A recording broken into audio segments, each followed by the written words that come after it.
Halo teman-teman Web Project, bertemu kembali di channel ini Web Project. Kali ini saya akan berbagi pengalaman di Yamaha Riding Experience. Tapi sebelumnya jangan lupa like dan subscribe, tekan tombol lonceng. Semoga informasi ini bermanfaat.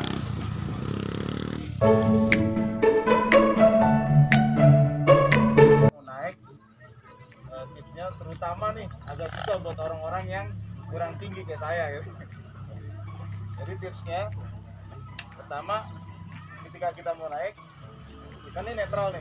Nah, kalau netral tuh masukin gearnya dulu. Ya, masukin gear kan udah gear 1 kan.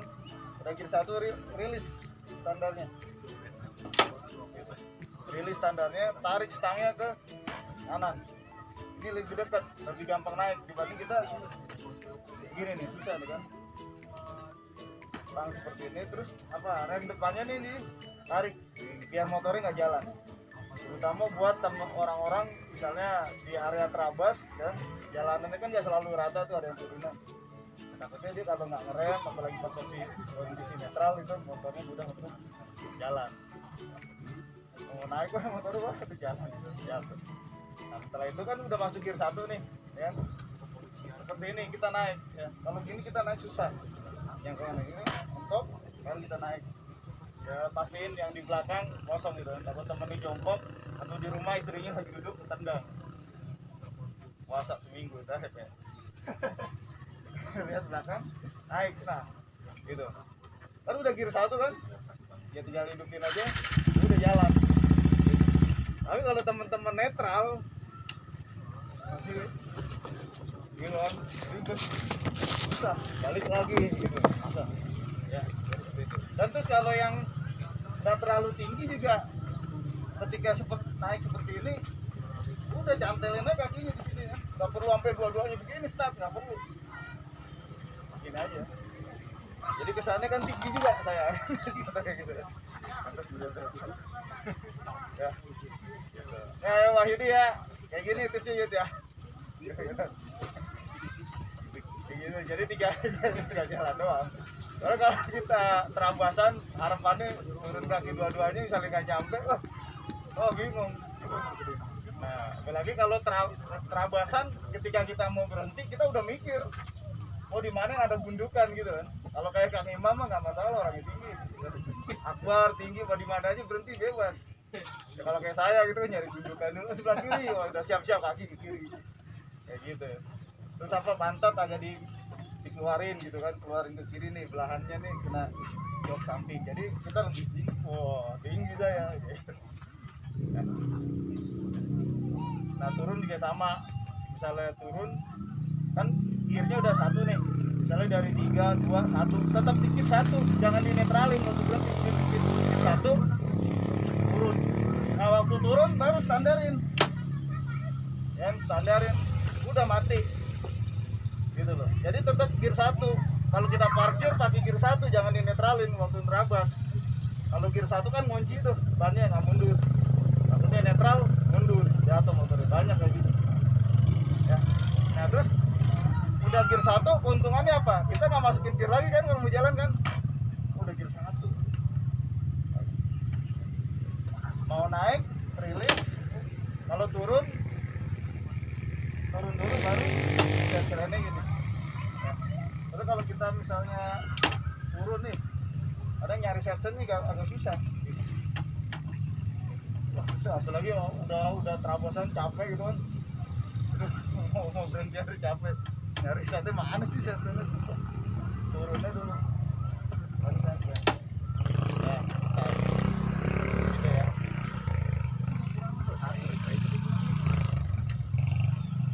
Ada yang mau ditanyain? Pinter semua berarti ya. Ini dia. Ya, lanjut ke posisi berkendara ya. Nah, ini poin penting nih. Posisi berkendara atau riding posture di motor. Ya. Baik on road maupun off road itu penting. Karena kalau kita posisi berkendaranya itu betul, motor itu 50% udah kita kendalikan itu. Motor itu udah stabil 50%. Ya. selanjutnya tinggal pengoperasiannya aja, pengoperasian gas, rem segala macam, sama skill waktu dituntut. Tapi kalau naik off road, basic ridingnya salah, itu potensi jatuhnya itu akan besar. Karena di off road itu kan lebih licin tracknya dibanding on road. On road naik motor agak ngangkang belok masih possibility stabil, tapi kalau di off road bisa, apalagi kalau di off road sampai jumping ya, jumping ngangkang gitu. Wah, turunnya juga jatuh. Ya, kira-kira gitu ya. Oke, tips selanjutnya untuk riding posture ya. Nanti gak diperhatiin juga nanti sesi siang juga ada instruktur yang menyampaikan ini ya. Lesnya ada yang menyampaikan ini. Ya, riding posture pertama, naik motor itu kan ada 3 posisi ya. Lean with the bike, motor, lian gitu kan. Sudutnya itu sama dengan orang sama motor itu sama nih, lean with the bike. Ini biasanya dipakai di motor on road. Kebanyakan on road, safety riding on road, mau cc kecil, mau big bike, itu pakainya lean with the bike kalau on road. Ya. Adapun lean in kan kayak MotoGP kan. MotoGP lean in. Terus ada juga yang terakhir lean out, motornya ke kiri, misalnya orangnya ke kanan ya. Lean out. Nah, untuk berbelok off road itu disaraninnya itu lean out. Yang cocok itu lean out. Motornya tinggi, model bannya jeruji gini, model tahu kembangannya, jadi cocoknya lean out. Off road bisa gak Pak lean in? Ya bisa aja, tapi nggak bakalan maksimal, susah malah ngendalin motornya. Dan lucu kelihatannya motor tinggi tapi di lean in. Waktu pelatihan di Jakarta ya ada juga yang gitu lean in. Tapi susah Pak, susah belok ya lean in. Karena apa? Biasa naik motor on road jadi ke bawah gitu. Padahal di on road itu kalau sesi kecil mah nggak perlu lean in, lean with the bike aja cukup. Di sesi 900 cc pakai lean with the bike nya cukup. Kecuali balap, kalau balap memang lean in perlu karena cepet. Ya, jadi lean out. Ya. Terus lanjut, ini kondisi duduk. Ya. Terus dari pala dulu ya saya explain ya, dari para pandangannya luas ke depan ataupun melihat fokus gitu, target yang kita mau mana. Kalau di sini kan pilon nih, jadi waktu belok-belok itu melihat target yang akan kita tuju. Oh ini pentingnya gitu, karena motor akan mengikuti pandangan kita. Kalau kita nengok ke sana, possibility motor belok itu besar, pasti ke sana, gitu ya. Ini perlu konsentrasi juga ya di sini ya, point ya, matanya, takutnya ada ladies lagi nongkrong lagi slalom ngeliatnya ke atas lagi. Ya Cung ya, Acung kan nengok aja nyari. Oke, ya lanjut, pandangan ke arah tujuan ya. Terus kedua, tangan, pasti motor off-road itu rata-rata flat bar ya, stangnya lebar gitu. Nggak ada motor off-road itu stangnya monkey gitu, namanya stang monyet nggak ada. Ataupun ya stang under yoke, nggak ada under yoke, ada aja flat bar. Jadi paling banyak itu kontrolnya emang di sini nih. Motor off-road itu paling banyak kontrolnya di tangan. Ya, paling banyak kontrolnya di tangan. Nah, makanya duduknya agak majuan. Ya, tapi kalau orangnya yang agak tinggi juga boleh agak munduran. Nah, targetnya apa? Majuan. Jadi tangan kita pun membentuk sudut. Ini jalan normal yang membentuk sudut. Ya. Seperti itu. Tangan membentuk sudut, agak maju. Istilahnya gagah style atau sombong style. Ini WR aja off-road deh gitu. Tidak, nggak disaranin naik WR begini, misalnya belok begini, bukan. Ya. Ini kurang tepat. Jadi tetap maju. Kontrolnya itu kita banyak dibatasi. Nah ini apa gunanya juga sebagai tangan kita juga sebagai suspensi juga nih, misalnya di jalan pusat nih suspensi. Kalau lurus turun ntar ya. Gitu. Nah, ini kalau sebenarnya motor off-road itu juga suspensinya banyak nih, kayak ban ini kan suspensi juga kan, ban karet suspensi. Terus jari-jari itu suspensi juga. Jari-jari itu begini ya, suspensi juga ya. Jangan pikirin yang lain Pak, ya, jari-jari. Terus suspensi ini, suspensi juga ini. Ya, terus badan kita suspensi. Kaki kita nih kalau misalnya lagi off-road nih, suspensi juga nih kaki. Ini suspensi, makanya perlu suspensi yang banyak. Karena motor off-road itu capek banget, apa orangnya juga wah sering gitu seperti itu ya. Nah makanya jarang nih motor off-road pakai velg racing, ada nggak ada ya, karena velg racing itu rigid, nggak bisa sebagai suspensi, nggak ada ya. Kalau supermoto masih oke, tapi kalau off-road nggak ada. Seperti itu ya. Ini tadi posisi tangan, lanjut ke kalau ini kan kondisi normal gitu kan. Nah misalnya berbelok, misalnya tadi ya pakai lean out ya, misalnya anggapnya motornya ke kiri jadi orangnya ke kanan.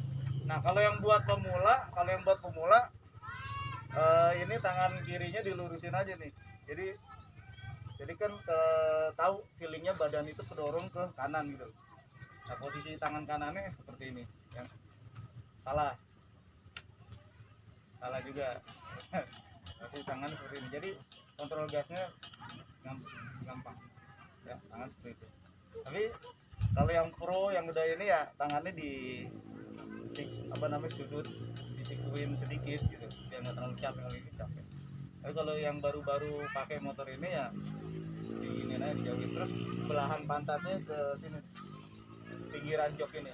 Kalau di sini lucu ya, jadi agak kalau belok agak ke kanan nih ya. Nanti dimainin lah terus ini kalau belok gitu. Terus lanjut ke posisi badan, intinya relax ya teman-teman ya. Menyesuaikan relax seperti apa. Kalau yang agak pendek majuan duduknya, kalau yang tinggi agak munduran dikit gitu. Terus masuk ke posisi kaki nih. Posisi kaki nih di grip ya, ngejepit apapun kondisinya tuh sebisa mungkin ngejepit ya. Nah ini penting banget nih ngejepit. Kenapa? Kalau kita ngangkang gitu kan, terus terabasan ataupun masuk sini ya tadi bisa masuk angin kan, sampai rumah kerokan nih ya. Kalau ngangkang, nah ini potensi licin segala macam, slipnya kan gede nih motor, apalagi di jalan rusak gitu ya, misalnya lagi terabas jadi goyang-goyang. Kalau kita ngangkang kaki kita ini goyang-goyang, nah itu bikin motor oleng, nah kurang stabil, goyang juga. Tapi kalau kita di grip, jepit, motor itu hampir ya geraknya di motor itu aja gitu loh, nggak ada kanan kirinya, motornya geraknya gini aja gitu. Tambah lagi tiba-tiba takutnya nih pas lagi terabas kayak misalnya bako, ada yang possibility untuk ngejamping. Nah itu kalau temen-temen ngangkang waktu jamping, pas turunnya itu potensi untuk jatuhnya gede banget. Tapi kalau teman-teman di grip semua jadi satu set, jadi turunnya pun juk gitu.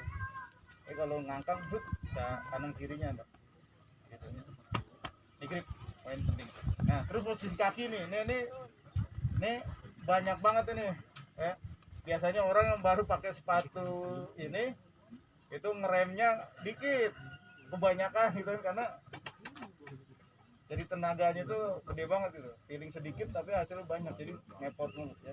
Nah kalau misalnya teman-teman mau ngerem ya di posisi rem gitu, tapi kalau misalnya nggak ngerem, dimundurin aja kakinya ya, dimundurin. Terus ya rem itu sih masalah feeling ya, dicoba lagi oh misalnya kira-kira kebanyakan kayak gini kebanyakan ya, feeling lagi berarti nyentuhnya harus benar-benar lembut kayak gitu ya. Nah terus untuk shifting yang sebelah kiri ini sama, kalau udah nge-shifting, nah misalnya ini shiftingnya nih, ini sepatu nih, banyak juga yang bilang pas udah dari gear 1 ya masuk gear 2, mau masuk gear 3 lagi susah, nggak masuk. Kenapa? Karena sepatunya kan tebel banget, bisa dilihat nih kanan atau kiri ini tebel banget. Jadi kalau teman-teman nih udah nge-shifting, sepatunya nggak balik lagi ataupun ke bawah, ataupun misalnya nggak dikeluarin, shiftingnya itu jadi tetap di atas gitu kalau gear 2. Jadi pas mau masuk gear 3 dia belum sempat turun lagi shifternya. Nah itu yang nggak bisa pindah gear ya. Jadi kalau misalnya kita turunin, dia akan turun, ataupun ketika kita keluar dia turun. Nah ini mudah lagi untuk shifting ke 3, 4 kayak gitu ya. Nanti ya dicoba ya, pakai pilih.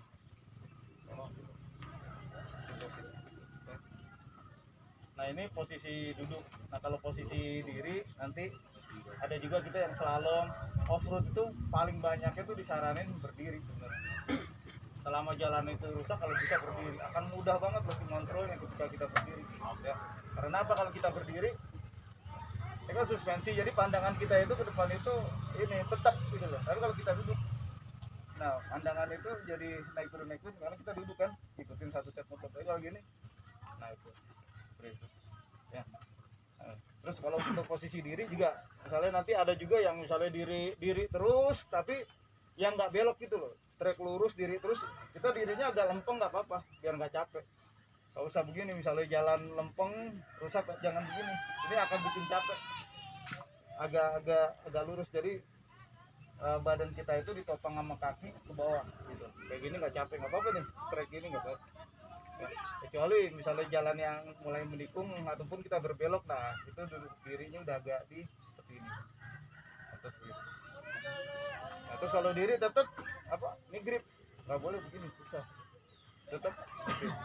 Nah, terus kalau belok, nah kalau belok ini pantat kita dikeluarin, misalnya belok gitu kan, nah dikeluarin gitu, dikeluarin ya. Kira-kira seperti itu untuk postur berkendara motor off-road. Ada yang mau ditanyain? Mas, itu tadi pas keluarin pantat pas berdiri belok, itu pantatnya ngelawan arah motor atau Sama ya, arah motor. Misal belok kiri ya kita ke kanan pantatnya, pin out. Kalau misalnya belok kiri pantatnya ke kiri, berarti jatuhnya pak in kan, susah. kalau misalkan belok kan rata-rata ada yang pas duduknya kaki ada yang turun nih. Oke. Iya, iya, bagus nih pertanyaannya nih. Ya. Jadi ada juga yang kakinya dikeluarin gitu kan. Nah, itu boleh juga, itu buat balancing juga tuh, buat keseimbangan. Kan? Apalagi kalau sampai miring ya, nanti buat kontrol juga nih. Ya, tapi posisinya harus benar. Misalnya kaki kita keluar itu ininya ke over gitu loh. Ya, ke cover, bukan begini, bukan. Nah, kalau ini kan juga gitu. ya, ini kan potensi ini kan goyang-goyang kalau gini nih. Nah, jadi dirapetin. Nah, ujungnya pun ngadep ke dalam, bukan begini. Gitu ya. Ini buat basic ya. Ada juga kalau pembalap juga ada juga yang begini. Cuman kalau pembalap kan tujuannya menang gitu. Sama kayak di Sentul gede ya, MotoGP. Dia mau ngepot segala macam terserah, yang penting tujuannya menang. Kalau safety riding tujuannya adalah safety.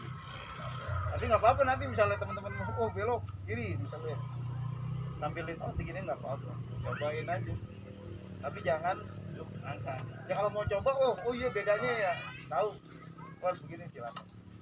Tapi selama kita bisa ngontrol, kita kan nggak terlalu kencang kan di sini kan, yang tadi saya bilang. Misalnya kita duduk bisa ngebenerin langkah posisi ini, juga udah cukup bisa buat belok. Tapi kalau mau coba silakan, instruktur bebas ya. Oke, bagus pertanyaannya ya. Tapi kalau diri nggak begini ya. Itu buat duduk aja, terdiri gini.